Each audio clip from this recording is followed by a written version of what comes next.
So, how have you been? Yeah, not too bad, not too bad. I thought I got off work a little bit early, so I thought better film in the daylight. Might give you better lighting for the video. Yeah. How about you? Yeah, I'm doing alright. I finished school and stuff. Nice. We've got just a few questions here, so should we start? Yeah, I'm good whenever you are. Is my camera on? It is not, no. I think there's a way up the top, there's a few buttons. Hang on. Oh, there we go. Awesome. There we go. Hang on, let me turn that light down a bit. There we are. Put the camera back a bit. Awesome. Oh. But I'm good whenever you are. Alright, Thank you for having me, by the way. No, it's alright. Thanks for joining. So, yeah, the first question is, in the 300 subscribers contest, we had to do our favourite films from the last 50 years, but what are your favourites? Cool. It's put me on the spot. My favourite films from the last, somewhat just do like what I done for my contest, like Yeah. 70s, 80s. 70s and 80s would be really boring, so I'd just go A New Hope and Empire Strikes Back. 90s would probably be Jurassic Park. Noughties, I think I'd have to go with Return of the King, Lord of the Rings. I have not seen Lord of the Rings. Oh, no, you should. They're really good movies. The extended ones. That's what I always say. You've got to watch the extended ones. The 2010s is where I struggle. That's really tricky. I'd maybe go off the top of my head.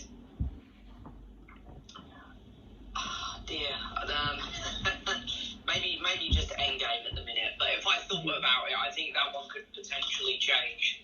Yeah. So another question is, what are your most anticipated films 2021? If you had to pick three. The French Dispatch, Wes Anderson's new movie. I'm trying to think of what ones are coming out, which ones. Dune. I think Dune is still scheduled to come out this year. And then I probably would say The Eternals if that ends up coming out this year, just because the curiosity factor with a new Marvel movie is always intriguing to me, and The Eternals just sound really interesting. Yeah, I'd say that will be quite an interesting movie. Yeah, I'm just excited to get a new Marvel movie in general, though, to be fair. Black Widow, whenever that drops, that's very much anticipated as well. Yeah. For me, it's definitely Godzilla and King Kong, since I'm watching all the MonsterVerse films. Spider-Man 3, because, if Tobey Maguire and Andrew Garfield do come back, then that's just going to be amazing. Yeah. I am really looking forward to Godzilla vs. Kong, actually. It's they're kind of like my guilty pleasure films, where they just look super fun. Although I'm not sure how good the film's going to be, but when Godzilla and Kong are on screen, it's going to be fun. Yeah, the cinematography in the first Kong one was great, the 2017 one. Yeah. It looked really good. Before I go back to the questions that I've made, I did the Instagram thing, and I got one response, and it was, would you rather watch The Rise of Skywalker or The Rise of the Silver Surfer? Well, they're both terrible movies. Yeah.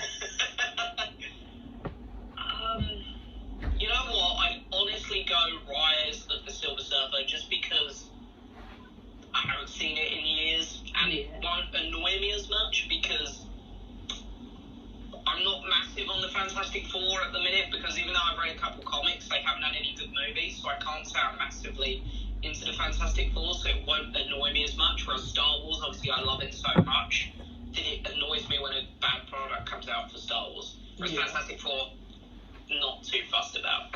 Yeah. Also, I've got a few more questions. There is, do you have any tips for good shops in the UK to buy Blu-rays and physical media? Well, I can't lie. I'm more of an online buyer. I know, because I normally, when I get some free time at home or at work, I normally just end up scrolling on my phone, and that's when I find stuff to buy.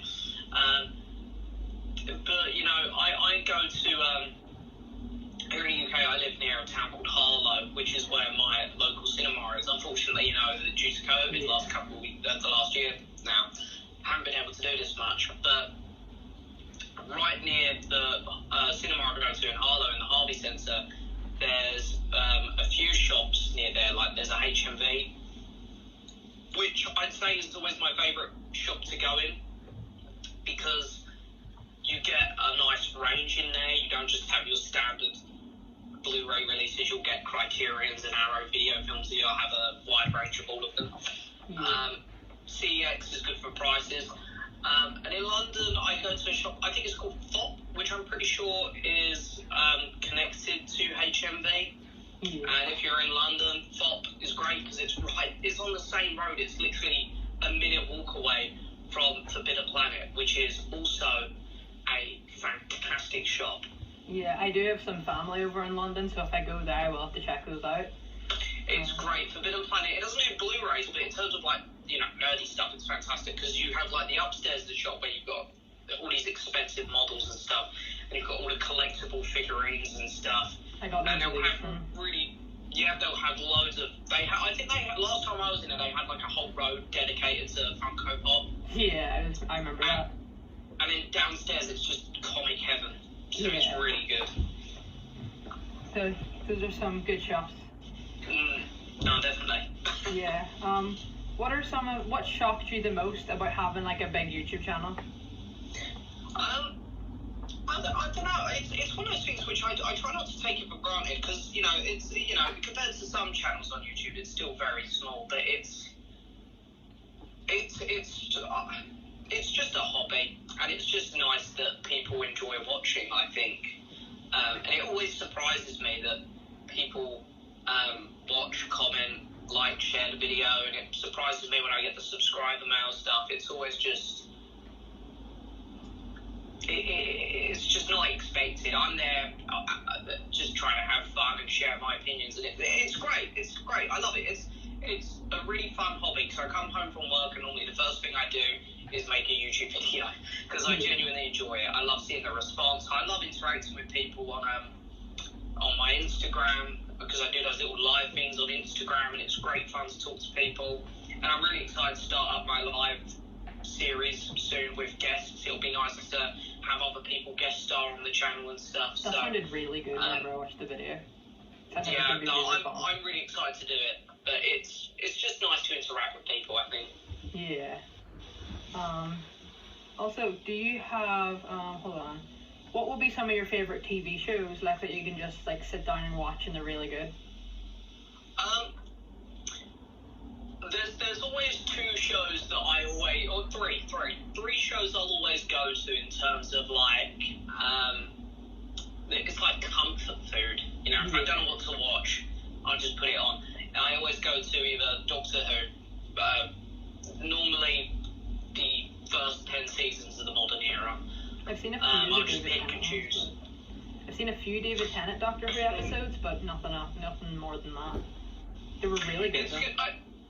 I mean, me with Doctor Who is I always just pick and choose from those 10 seasons. Yeah. Doctor Who's one of those shows. It has its amazing episodes, it has its average episodes, and it has its bad ones. Yeah. It's got a good variety of all of that. Then there is the Clone Wars. Obviously, huge Star Wars fan. It's just a very rewarding Star Wars show. Started watching that recently. It's brilliant. Brilliant. It's so good. How far into it are you? I've watched the first 2 episodes, and I'd say the first one was a wee bit like boring because it was just like you follow Yoda around, and then but the second one where he met Ahsoka and stuff, and I've seen her in The Mandalorian, it was like, so that's who Ahsoka is. So that was quite interesting. It's really, the first 2 seasons of Clone Wars are very like kid friendly, and then about midway through season 3 they re-evaluated it and they realised that the majority of people watching it were Star Wars fans, not kids. Yeah. So they sort of upped the show a bit. Just the look of it, and it got a lot more mature. So it doesn't get a lot better. Yeah. And the other show is the US Office. I love that show. So it's so great. If I'm in a bad mood, good mood, whatever mood, I'll put it on and I'll have a great time with it. Yeah. Especially season 2. I would just put season 2 on if it's late at night and then just like doze off watching it. Yeah, it's such an easy show to do that with. Or if you got people, I always would put The Office on when I have people around. It's a great background show. Yeah, it's very good, like, to just have on. Yeah, no, definitely. Yeah, just looking through the questions here. Do you have any tips for somebody starting to make content like yours, or just making a YouTube channel in general? I think the best thing I can say to people is just have fun with it, because I had an advantage with this channel, because this is my second channel. So with this channel, I more or less just advertised it on my old channel. And my old channel, I'm trying to think back to when I started it, but I must have been like 13 or 14 when I started my last channel, so I can't really remember it too well. But I think the way I gained subscribers from nothing was just by having fun. I was just making content, and it's about stuff I loved, and I think being enthusiastic about stuff you love helps bring in people. Yeah. I think that's just the best thing I can say to anyone. Just make videos on what you want and have a great time doing it. Yeah, that was also probably, for me at least, that was one of the things that got me into watching your videos, your movie bug videos, because you just seemed like you really enjoy movies and stuff, and I was like, this is a guy I want to watch videos of. So. Oh, thank you. Yeah, no, it's true. I mean, every video I make, I genuinely have a really fun time making them. I'm one of those people where I wouldn't do it if I wasn't enjoying it. Yeah. What was your first ever like Blu-ray, or like what was your like first Blu-ray that you got to start at everything? My first one, and I've got it right here. This is the only reason this film is still in my collection, because admittedly it's not a great movie. But I've kept it because it was my first Blu-ray, and you can sort of tell it's got a bit of wear on it. It was the remake of Clash of the Titans.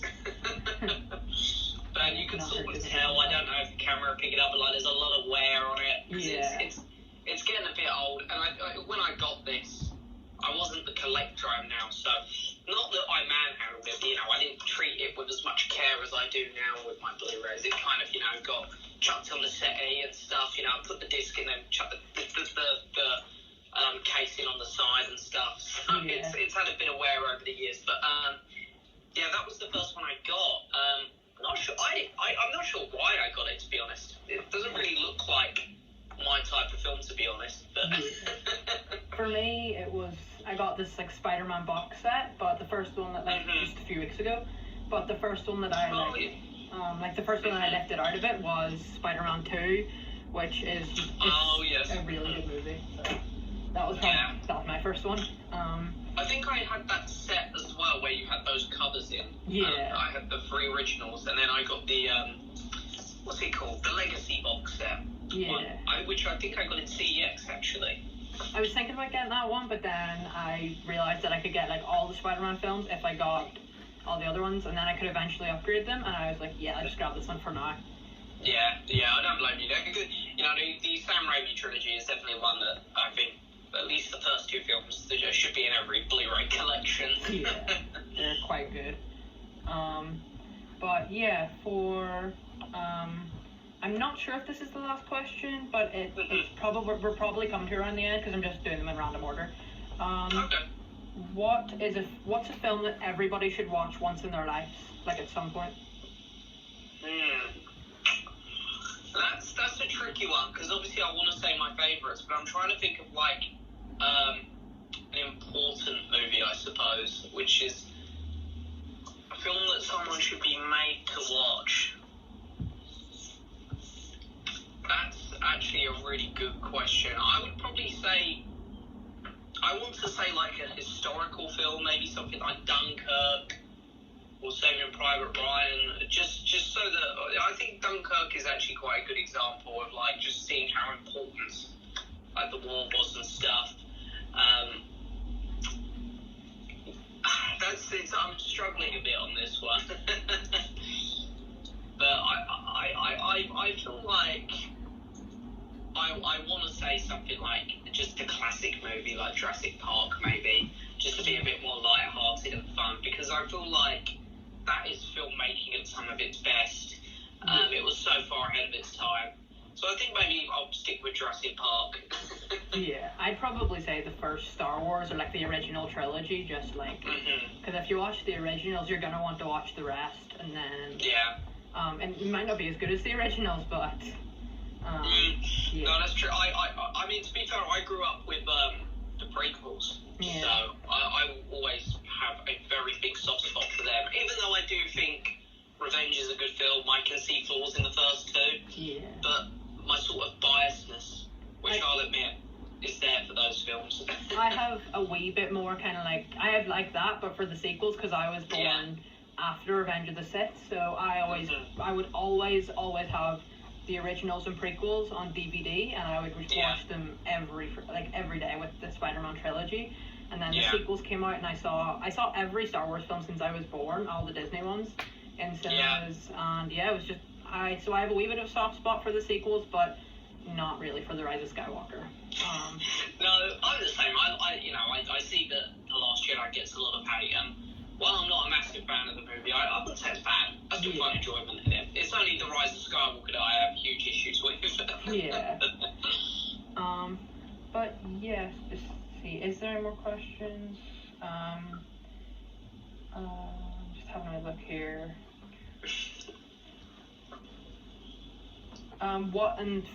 I believe this is the final question, but I'm gonna do a wee run through after. What is a film that everybody like hyped up for you, but it just wasn't as good as everyone said? Well, one film just immediately sprung to mind. When I was during 2019, I was watching so many films during 2019, and a film that everyone sort of hyped up for me.